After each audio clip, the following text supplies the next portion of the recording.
আমার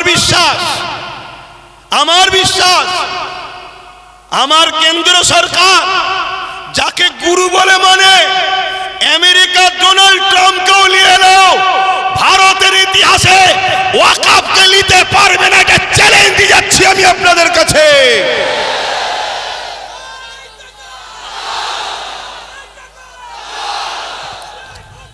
কেন? ডোনাল্ড ট্রাম্পও জানে এরা উলো খেরাদের বংশের উত্তরসূরি নয়, এরা খালেদ বিন ওয়ালিদের উত্তরসূরি, এরা মৌলা আলী শেরে খোদার উত্তরসূরি, এরা ওমর ফারুকের উত্তরসূরি, এরা এই জমিনের উপরে ইতিহাস তৈরি করে দিয়ে যায়। কখনো এরা কারো কাছে মাথা নত করতে সেখানে সংখ্যা কম হতে পারে, অস্ত্র নাও থাকতে পারে, রাজপাওয়ার নাও থাকতে পারে। ব্রিটিশকে তাড়াবার পিছনে 90,000 প্লাসের মধ্যে 3 ভাগের 2 ভাগ আমাদের জান দিয়ে আছে। ব্রিটিশ কিভাবে তাড়াতে হয়েছে ওটা আমরা খুব ভালোভাবে জানি, তাই সাদা চামড়া তাড়িয়েছি, এবারে কালো চামড়াকে তাড়াবো। কিন্তু আমাদের ঘরে জানতে হবে ওয়াকফটা কি, এটা জানতে হবে। এই ওয়াকফ হাজার হাজার বছর ধরে চলে আসছে। শুনুন একটু ভাই, আমি বুঝাতে চাইছি, আর যদি বলেন যে না 2-4 কথা বলে দিয়ে ছেড়ে দেন তো ছেড়ে দিচ্ছি, তাহলে একটু বুঝুন। আমাদের হাজার হাজার বছরের পূর্বপুরুষরা মুসলিম সমাজের বিকাশের জন্য, মুসলিম জাতির উন্নতির জন্য তারা তাদের মেহনতের উপার্জনের অর্থ সম্পদকে আল্লাহর রাহে দান করেছে। সেই সম্পদ টোটাল ভারতবর্ষে অনেক খাতা কলমে পাওয়া গেছে 27 লক্ষ বিঘে সম্পদ। কত? 27 লক্ষ বিঘে সম্পদ, কম বেশি। এই সম্পদ কি কাজে লাগবে? জিনেরা দান করেছে মসজিদ, মাদ্রাসা, ঈদগাহ, খানকা, কবরস্থান, এক কথায় মুসলিম জাতির কল্যাণ। এটা অন্য কোনো সম্পদ নয়, এটা সম্পূর্ণ ধর্মীয় ও ব্যক্তিগত সম্পদ। ইসলামে যেমন নামাজ একটা পার্ট, রোজা একটা পার্ট, হজ একটা পার্ট, যাকাত একটা পার্ট, ঠিক তেমন ইসলামেরই একটা পার্ট মানুষের সেবায় দান করা। এইটা দান করেছে, এই সম্পদ দীর্ঘ বছর ধরে চলে আসছে। আসসালামু আলাইকুম ওয়া রাহমাতুল্লাহি ওয়া বারাকাতুহু। আলহামদুলিল্লাহ, আজ ঐতিহাসিক জায়গা ভাঙর, সুলতান আসগর আলী রহমাহুল্লাহ হুজুরের স্মৃতি বিজড়িত এলাকা, সেই ভাঙরের পবিত্র জায়গায় বিজয়গঞ্জ বাজারে ভাঙর কাশীপুর এই অত্র এলাকার ফুরফুরা শরীফ আহলে সুন্নাত ওয়াল জামাতের কমিটি নেতৃত্ববৃন্দদের পরিচালনায় আজকের এই জনসভা হয়েছে। বিষয়টা নিশ্চয়ই আপনারা দেখতে পাচ্ছেন, ওয়াকফ বাঁচাও, ওবিসি সংরক্ষণ বাঁচাও, মাদ্রাসা শিক্ষা বাঁচাও।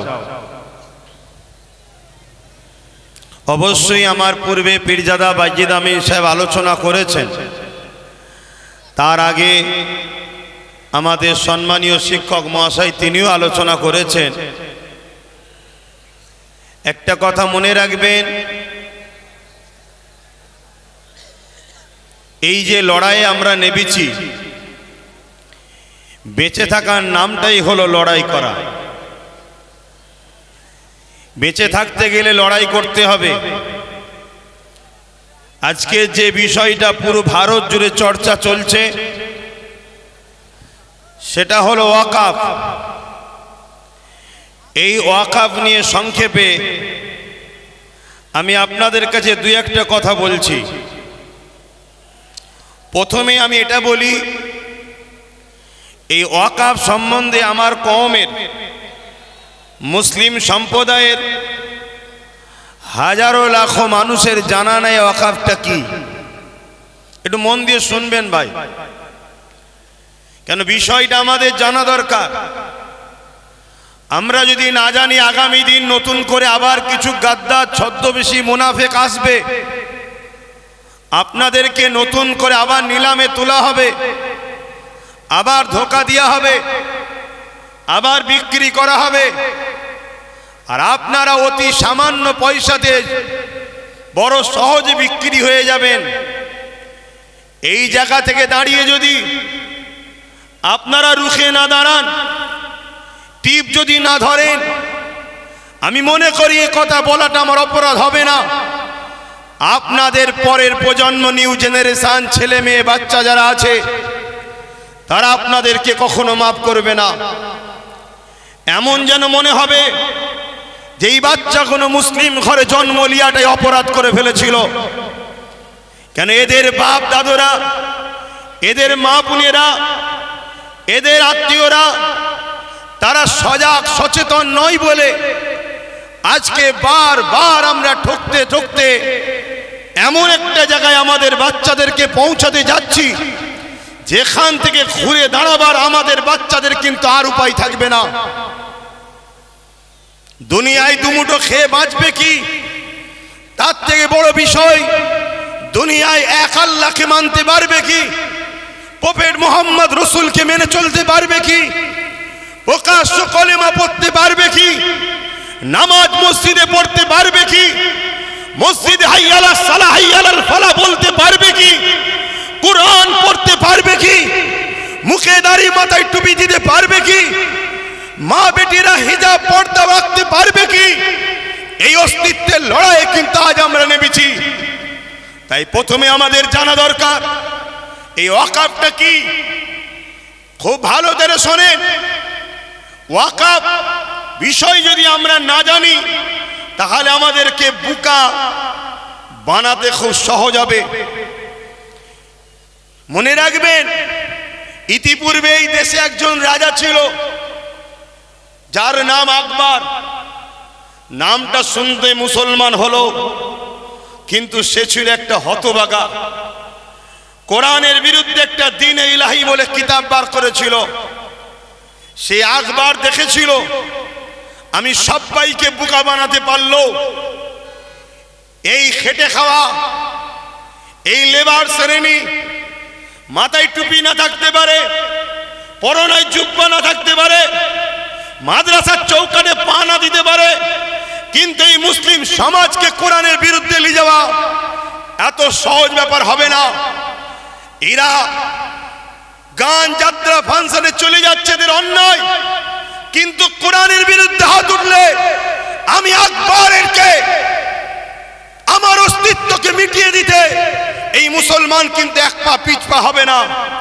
তাই হতভাগা আকবর দ্বীনে ইলাহি ঘোষণার আগে বড় প্ল্যান মাফিক কোটি কোটি টাকা দিয়ে মুফতি খরিদ করেছে, মৌলানা খরিদ করেছে, পীর সাহেব খরিদ করেছে। তৎকালীন সময়ে এক শ্রেণীর মানুষ, সবাই নয়, খরিদ করেছে। তাদের দ্বারা দিয়ে মুসলিম সমাজ যখনই অন্যায়ের বিরুদ্ধে দাঁড়াতে যায় তখনই এই সকল ছদ্মবেশী আলেম উলামা, মুফতি, মৌলানা গুলোকে তাদের সামনে দাঁড় করিয়ে দেওয়া হয়। এরা তখন আকবরের পক্ষে বিভিন্ন দলিল খাটিয়ে আকবরের গদি টিকিয়ে বাঁচিয়ে রাখার ষড়যন্ত্র করেছে। কিন্তু এক মুজাহিদ দাঁড়িয়েছিল, হযরতে মুজাদ্দিদ আল-ফিসানি। তিনি কিন্তু আকবরের বিরুদ্ধে সংগ্রাম করলো এবং তিনার পক্ষে যারা হকপন্থী আলেম উলামা ছিল তিনারাও দাঁড়ালেন। সংখ্যা অল্প হতে পারে, কিন্তু মুজাদ্দিদ আল-ফিসানি ফতে হয়েছিলেন। আকবরের নাম নিশানা মিটে গেছে। আজও পৃথিবীর মানুষ কোটি কোটি আকবরের নাম নিশানা জানে না, তার আস্তানা কোথায়, তার দরগা কোথায়, তার কোথায় সমাধি জানে না। কিন্তু কিন্তু মুজাদ্দিদ আল পেসানির কাছে কোটি কোটি মানুষ আজও ছুটে ছুটে যাচ্ছে, কেন? তিনি হকের পক্ষে ছিলেন। তো মনে রাখবেন, কেন্দ্রে যে সরকার আছে, আজকের এই জালিম, অত্যাচারী, স্বৈরাচারী, সংবিধান বিরোধী, দেশ বিরোধী, ভারতবাসী বিরোধী এই যে সরকার, এই সরকার হয়তো আগামী দিন হাজারো লাখো উলামাদেরকে খরিদ করে নেবে। তারা আপনাদের কাছে আসবে, বুঝাবে না কেন্দ্র সরকার তোমাদের ক্ষতি করছে না। তাই আমি জানাতে চাইছি, ওয়াকাফটা কি আগে জানুন।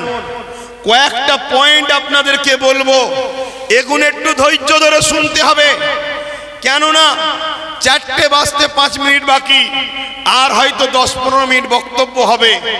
আপনাদের ধৈর্য আছে তো নাকি? হাত তুলে বলুন, আছে তো নাকি? তবে আমি যারা এই ব্যবস্থা করেছে, যদি একটু প্ল্যান মাফিক করত, আমার মনে হয় আজকে বিজয়গঞ্জের বাজারের এই প্রোগ্রামটা একটা ঐতিহাসিক প্রোগ্রাম রূপ নিত। যেভাবে মানুষগুলো চতুর্দিকে ছড়িয়ে আছে, যদি সংগঠিতভাবে প্ল্যান মাফিক বসানো যেত, তাহলে এই প্রোগ্রামের সৌন্দর্য কিন্তু আরো বহিঃপ্রকাশ হতো। তো যাক, আমরা প্রোগ্রাম সুন্দর করে ভোট লুটতে আসিনি আজকে। কথা শুনছেন? আমরা এসেছি আমাদের নিউ জেনারেশন, আমাদের পরের প্রজন্মকে ধ্বংসের মুখে ঠেলে দিয়ে যেতে পারি না।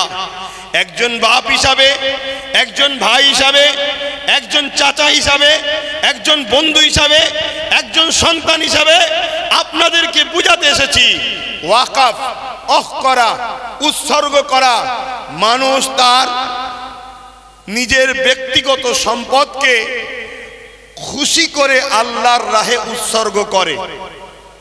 এই উৎসর্গ করার অনেক কটা পন্থা আছে। এই উৎসর্গ করা, দান করার অনেক পন্থা আছে। যেমন একটা হলো মৌখিক উৎসর্গ করা, হেবা করা, দান করা মৌখিক, যে আমার এই সম্পদ আমি বিজয়গঞ্জের ওই বাজার মসজিদকে আমি দান করে দিলাম। এই হেবা আজকের দিন পর্যন্ত ইসলাম শরিয়াতেও জায়েজ, এবং আমার দেশের সুপ্রিম কোর্ট পর্যন্ত রায় দিয়েছে মৌখিক হেবা চলবে। কেন্দ্র সরকার এই মৌখিক হেবার সম্পদগুলোকে ঝেড়ে নিবার একটা নতুন ষড়যন্ত্রের বীজ রোপণ করছে। কথা মাথায় ঢুকছে? সে বলবে কাগজ দেখাও, 800 বছরের মসজিদ কাগজ দেখাও, 900 বছরের মসজিদের কাগজ দেখাও, 1000 বছরের মসজিদের কাগজ দেখাও। চিরামান মসজিদ কেরলে 1400 বছর পুরাতন, কাগজ দেখাও। কেরলে তার গুজরাটে 1300 বছরের মসজিদ, কাগজ দেখাও। কথা মাথায় ঢুকছে? তাহলে হেবা করার, দান করার, অফ করার পদ্ধতি আছে। আমার কথা মাইকে বুঝছেন? একটু মন দিয়ে শুনুন, ধৈর্য ধরে। ব্যাপারটা না জানলে আপনাদের ইন্টারেস্ট আসবে না। আর ব্যাপার যদি জেনে যায়, আমার বিশ্বাস আমার কেন্দ্র সরকার যাকে গুরু বলে মানে, আমেরিকার ডোনাল্ড ট্রাম্পকেও নিয়ে এলো, ভারতের ইতিহাসে ওয়াকাফকে নিতে পারবে না, এটা চ্যালেঞ্জ দিয়ে যাচ্ছি আমি আপনাদের কাছে।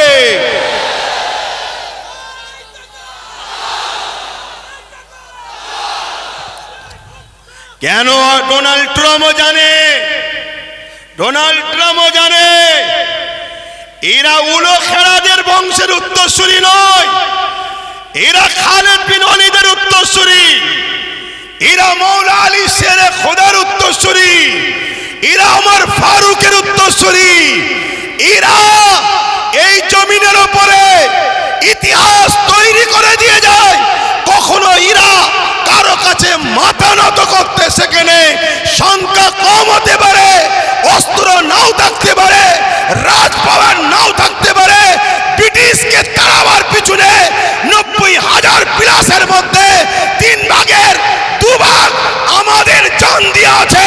ব্রিটিশ কিভাবে তাড়াতে হয়েছে ওটা আমরা খুব ভালোভাবে জানি, তাই সাদা চামড়া তাড়িয়েছি, এবারে কালো চামড়াকে তাড়াবো। কিন্তু আমাদের ঘরে জানতে হবে ওয়াকাফটা কি। এটা জানতে হবে। এই ওয়াকফ হাজার হাজার বছর ধরে চলে আসছে। শুনুন একটু ভাই, আমি বুঝাতে চাইছি। আর যদি বলেন যে না দু চার কথা বলে দিয়ে ছেড়ে দেন, তো ছেড়ে দিচ্ছি।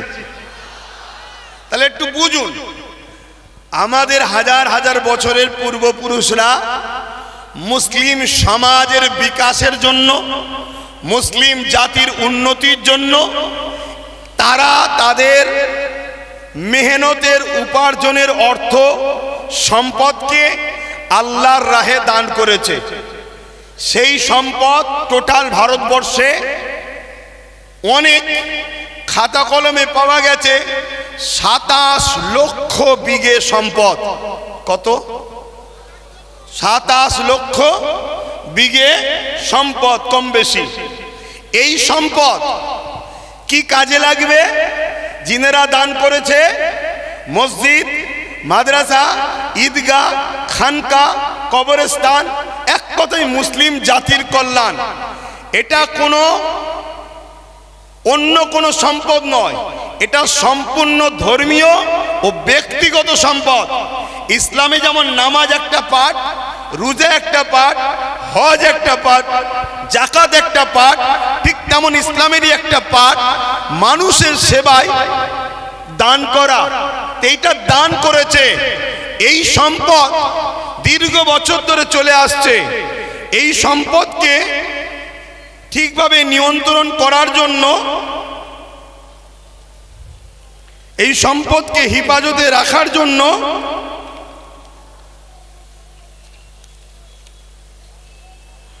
সর্বপ্রথম ভারতবর্ষে 1954 প্রথম একটা আইন তৈরি করা হয়। কংগ্রেস পিরিয়ড চলছিল। তাদের কাজকে আমি খুব একটা খারাপ বলবো না। তারা চেয়েছিল যাতে করে একটা বোর্ড তৈরি হোক, কমিটি তৈরি হোক, যাতে করে ওয়াকফ কোনো নয়-ছয় না হয়ে যায়, দানকৃত সম্পদ প্রতিটা জায়গায় যেন যায়। তারা বোর্ড তৈরি করলো ঠিকই, কিন্তু ব্যবহারের জায়গায় ঠিকভাবে চলছিল না। তাদের ইচ্ছা ছিল ভালো, কিন্তু কিছু অশুভ লোক ঢুকে যাওয়ার জন্য ওই ওয়াকফের অর্থ লুট হতে শুরু হলো। তারপরে এই ওয়াকফকে 1995-এ আরেকবার সংযোজন করা হলো, সংশোধন করা হলো। সেই সংশোধনে আরো সুন্দর করে যাতে করে এই ওয়াকফকে হেফাজত করা যায় তার জন্য ব্যবস্থা করা হলো। এরপরে এই 77 বছর আইন তৈরি হয়েছে, ওয়াকফ হেফাজতের জন্য বোর্ডও হয়েছে, সুন্দর সিস্টেমও হয়েছে। কিন্তু দুঃখের বিষয়, যারাই নেতৃত্বে যায়, যারাই দায়িত্বে থাকে, তারাই সরকার আন্ডারটেকিং, সরকারের নিয়ন্ত্রণের লোক যায়। তাই 77 বছর ধরে কম বেশি সব গভর্নমেন্টই এই ওয়াকফের টাকার মধু চেকেছে। তার মানে আমাদের সম্পদ ঝেড়ে খেয়েছে। খোলা কথা, আপনাদের অসুবিধা হচ্ছে? আমাদের সম্পদের টাকা সবকটাই ঝেড়ে খেয়েছে।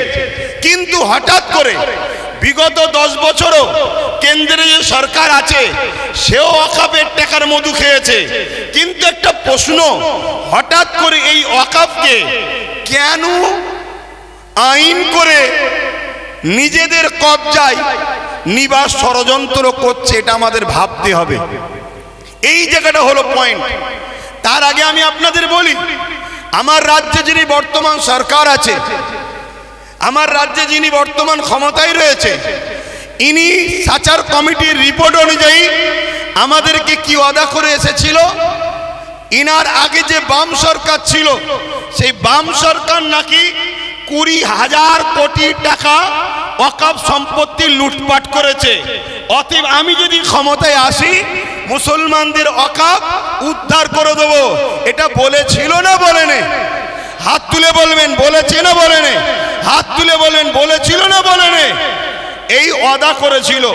আরো অনেক ওয়াদা, 10,000 মাদ্রাসা, ফুরফুরা শরীফের রেল, ইটা সিটা বাড়িতে বাড়িতে, মানে দুনিয়া যা ফেঁকার ফেঁকেছিল আর আমরা মূর্খর মতো নিয়েছিলাম। ওটা ছেড়ে দেন, আমি একটা টপিক নিয়ে আলোচনা করছি। তাহলে ইনি বলেছিলেন উদ্ধার করে দেবো, কিন্তু উনি এসেছেন 2011, আজকে 24, দীর্ঘ 13 বছর প্লাস হতে যাচ্ছে।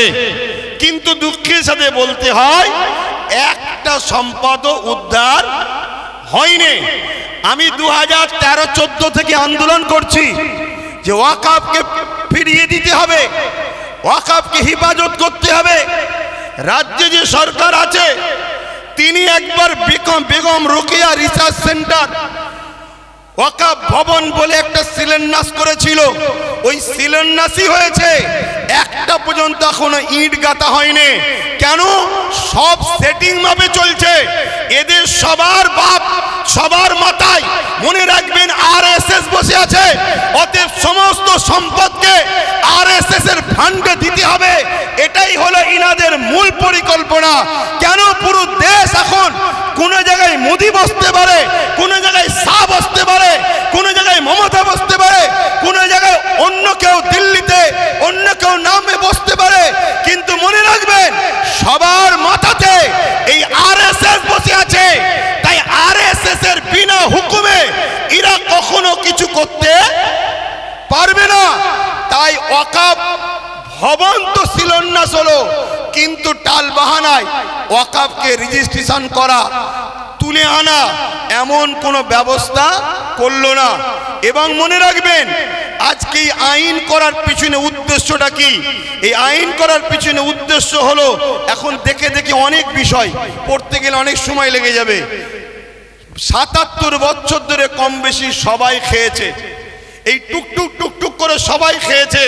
কেন্দ্র সরকার চাইছে টুকটুক করে খেয়ে লাভ নাই, সব তো আমার হাতে, সব তো আমার হাতে। প্রধানমন্ত্রী আমার, স্বরাষ্ট্রমন্ত্রী আমার, সব আমার। কোর্টকে আইন অবশ্যই সম্মানের, কিন্তু কোর্টের মধ্যে অনেক জজও আমার, লয়ারও আমার। প্রেসার দিয়ে অনেক কিছু করে নেব। তার প্রমাণ হলো 1.5 ঘন্টার মধ্যে সাম্বালের মসজিদের জন্য আদেশ চাইল, সঙ্গে সঙ্গে দিয়ে দিল। অথচ আমার কলিকাতার সেই বোনটা কোথায়? আরজি করেন কোথায়? আরজি করেন। আজকে সেই বোন ইনসাফ পেল না। 1.5 ঘন্টার মধ্যে মসজিদের তলায় কি আছে খোঁড়ার জন্য রায় পেয়ে যায়। এটা কি সেটিং ছাড়া অন্য কিছু হতে পারে? এটা সেটিং ছাড়া অন্য কিছু হতে পারে? এইভাবে কেন্দ্র সরকার দেখছে টুকটুক করে খেয়ে হবে না, টুকটুক করে নিয়ে হবে না।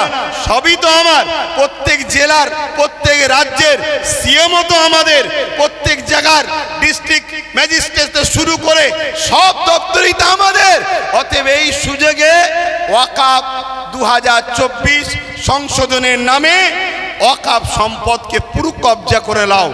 44টা 1995 যে আইন হয়েছিল তা থেকে 44টা চেঞ্জ করতে চেয়েছে। তার মধ্যে কয়েকটা রিপোর্ট আপনাদের বলছি। সর্বপ্রথম ধর্মের মধ্যে বিভাজন করতে চেয়েছে, বলতে চেয়েছে শিয়া সুন্নি দুটো বোর্ড হবে। বিজেপি চায় যত মুসলমান টুকরো টুকরো হবে, ভাগ ভাগ হবে, তত বিজেপির ফায়দা হবে। তাহলে শিয়া সুন্নি দুটো ভোট করতে চেয়েছে। যারা বলে এক দেশ এক ভাষা এক ভোট, তারা আবার হঠাৎ করে ওয়াকফকে দুটো ভাগ করছে কেন? আমাদের মধ্যে টুকরো টুকরো ছোট ছোট করে দিতে চাইছে। কি করতে চেয়েছে? এর মধ্যে চেয়েছে 20 জনের কমিটি ছিল সেন্টারে, সেটাকে 21 জনের কমিটি করতে চাইছে। 11 জন অমুসলিম ভাইকে ঢুকাতে চাইছে। আমি সম্মান, শ্রদ্ধা, ভালোবাসা রেখে, সম্প্রীতি রেখে আমার মুসলিম ভাইদের বলবো, ভাই মনে দুঃখ নেবেন না। এটা আমার ছেলের সম্পদ, এটা আমার ছেলের রুজি রুটি, এটা আমার বাচ্চার হক। আপনি মেরে নেবেন না আমার সোনার ভাই। আপনার দেওবত্ত সম্পদ আছে, সেখানে যদি আমরা মুসলমান বলি আমাদেরকে ঢুকাতে হবে। খ্রিস্টান ভাইদের সম্পদ আছে, আমরা মুসলমান যদি বলি সেকুলারের নামে ধর্মনিরপেক্ষ দেশ আমাদেরকে ঢুকাতে হবে। এটা অন্যায় হবে। কেন? দেওবত্ত সম্পত্তি হিন্দু ভাইদের, তাদের বাচ্চাদের অধিকার, তাদের ধর্মীয় অধিকার, তাদের সংস্কৃতি অধিকার, সেখানে যেমন আমার যাওয়াটা উচিত হবে না।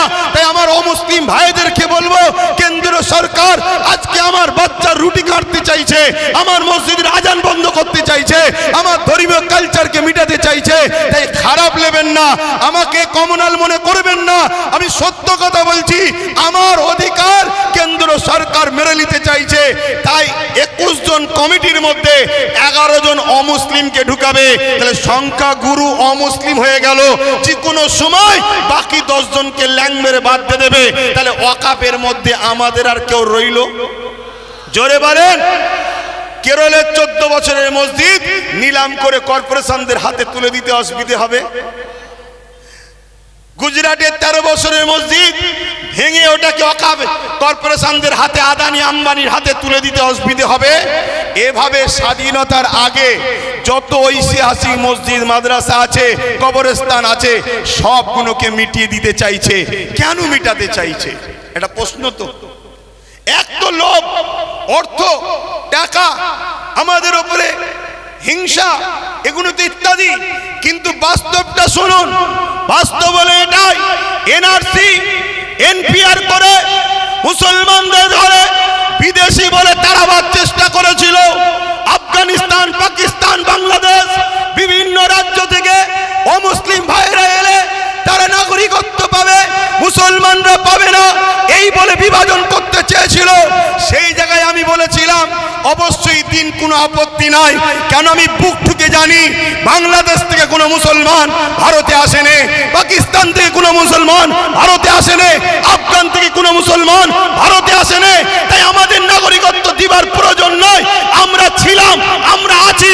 আমরা যে এখানকার প্রমাণ দেবো কি করে? ওই যে কেরলের 14 বছরের 1400 বছরের মসজিদ বলে দিচ্ছে 1400 বছর ধরে ভারতে মুসলমান ছিল, আজান ছিল, একামত ছিল, নামাজ ছিল। ওই যে গুজরাটের 1300 বছরের মসজিদ বলে দিচ্ছে ভারতবর্ষে মুসলমান ছিল 1300 বছর ধরে, আজান ছিল, নামাজ ছিল। তাই ঐতিহাসিক মসজিদগুলোকে বিরান করে, কবরগুলোকে মিটিয়ে দিয়ে এরা সমাজকে দেখাতে চাইছে মুসলমান এদেশে নতুন করে এসেছে, তবে তো এনআরপি করে, এনআরসি করে আমাদের তাড়াতে সুবিধা হবে। কথা বুঝছেন না, বোঝেন না? তার একদিকে যেমন এটা আমার ধর্মকে মিটাবার ষড়যন্ত্র, অপর দিকের পিছনে পুরো ভারতের মুসলমানদের ঘরে নাগরিকহীন করে এদেরকে গণহত্যা করার একটা ষড়যন্ত্র চলছে। মনে রাখবেন, এই জায়গায় আমাদেরকে জীবনের শেষ নিঃশ্বাস দিয়ে হলো আমাদের ওয়াকফ, আমাদের মসজিদ, আমাদের মাদ্রাসা, আমাদের কবরস্থান, আমাদের ঐতিহ্য আমাদেরকে বাঁচাবার জন্য সংগ্রাম করে যেতে হবে। এতে আপনারা তৈরি আছেন না নাই বলুন? তৈরি আছেন তো নাকি? আর মনে রাখবেন, কেন্দ্রে আজকে যে সরকার আছে, কাল বেটা মরে যাবে, অন্যজন আসবে, পরশুদিন আবার কেউ চলে যাবে, অন্যজন আসবে। কত সরকার এসেছে, কত সরকার চলে গেছে, কত রাজ্য এসেছে, কত চলে গেছে। কিন্তু মনে রাখবেন, এ দেশের একটা সংবিধান আছে। এই সংবিধান আমাদের ছিল, আছে, থাকবে। সংবিধান বলছে 1947-এ সংবিধান জানিয়ে দিয়েছে ভারতবর্ষের যেটা মন্দির, মন্দির থাকবে, যেটা মসজিদ, মসজিদ থাকবে, যেটা গুরুদুয়ার, গুরুদুয়ার থাকবে, যেটা চার্চ, চার্চ থাকবে, যেটা সনাতন ভাইদের যা যেটা যেটা ছিল 1947 থেকে ওটাকে আর চেঞ্জ করা যাবে না, ওটা ওরকমই থাকবে। তাই এই আইনকে সামনে রেখে আমি বলতে বাধ্য হচ্ছি, কেন্দ্র সরকার শুধু ইসলাম মসজিদ মাদ্রাসার বিরুদ্ধে নয়, কেন্দ্র সরকার আমার দেশের সংবিধানের বিরোধী লেগেছে। অতএব সংবিধান আগে না কেন্দ্র সরকার আগে? জোরে বলেন, জোরে বলেন। তা সংবিধানকে বাঁচাবার স্বার্থে কেন্দ্র সরকারের বিরুদ্ধে আমাদেরকে বুকে তাজা খুন দিয়ে হলো লড়াই করতে কারা পারবেন? উঠে দাঁড়ান, উঠে দাঁড়ান। লড়াই করতে পারবেন আপনারা? লড়াই করতে পারবেন? লড়াই করতে পারবেন? রাজ থেকে অঙ্গীকার নেন, কেন্দ্র সরকারের পক্ষে কারো কথা এই বাংলার বুকে আমরা হতে দেব না। এতে আপনারা রাজি আছেন না নাই? রাজি আছেন না নাই? কেন? আমার দেশের সংবিধান, আমার দেশের সংবিধান আমাদের কাছে আগে। আমার দেশের সংবিধানকে যে বুড়াগুল তুলবে, আমার দেশের সংবিধানের বিরুদ্ধে যে কথা বলবে, আমার দেশের সংবিধান মিটাতে চাইবে, আমরা তাকে মূল গোড়া থেকে মিটিয়ে দেওয়া রাজি আছে। কেন অনেক কষ্ট করে এদের স্বাধীন হয়েছে। হাজারো মুসলমান, হাজারো হিন্দু, হাজারো আদিবাসী, হাজারো দলিত, হাজারো শিখ, পাঞ্জাবিদের রক্তের বিনিময়ে এদের স্বাধীন হয়েছে। অতএব সেই দেশের সংবিধানকে নিয়ে আজকে তুমি হতে পারো প্রাইম মিনিস্টার, কিন্তু তোমার অধিকার নয় আমার দেশের সংবিধানের উপর হাত দিতে পারে। ঠিক না বেটি? এখানে আর একটা ছোট্ট কথা বলবো। আজ গাড়ি পূজাই করে করে সুলতানে হিন্দের দরবারে যান আপনারা। কি গো, জানতো নাকি? ছোট করে দেবো, টাইম কি হচ্ছে? শোনেন, অসুবিধা হচ্ছে আপনাদের। আমি আন্দোলনে নামিনি, নেমেছি যখন এর সাত শেষ দেখে ছাড়বো। কিন্তু আপনারা আছেন তো নাকি?